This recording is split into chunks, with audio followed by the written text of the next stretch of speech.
Powerful concept ಇದೆ. ನೀವು ನರಿ ಮತ್ತು ಸಿಂಹದ ರೀತಿ ಇರಬೇಕು ಅಂತ. ನರಿ ಅಂತ ಚಾಣಾಕ್ಷತನ, ಸಿಂಹದಂತ ಬಲನ ಹೊಂದಿರಬೇಕು.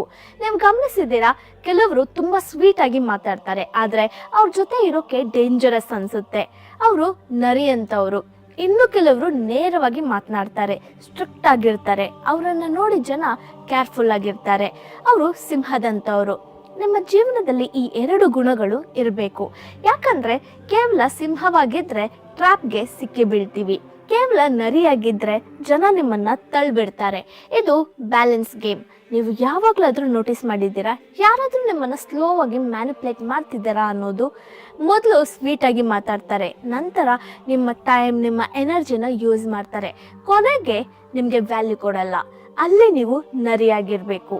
ಇನ್ನೊಂದು ಕಡೆ ಕೆಲವರು ನಿಮ್ಮ ಹತ್ರ ಓವರ್ ಆಗಿ ರಿಯಾಕ್ಟ್ ಆಗ್ತಾರೆ, ನಿಮ್ಮ ಲಿಮಿಟ್ಸ್ ನ ಕ್ರಾಸ್ ಮಾಡ್ತಾರೆ, ಅಲ್ಲಿ ನೀವು ಸಿಂಹವಾಗಿರ್ಬೇಕು.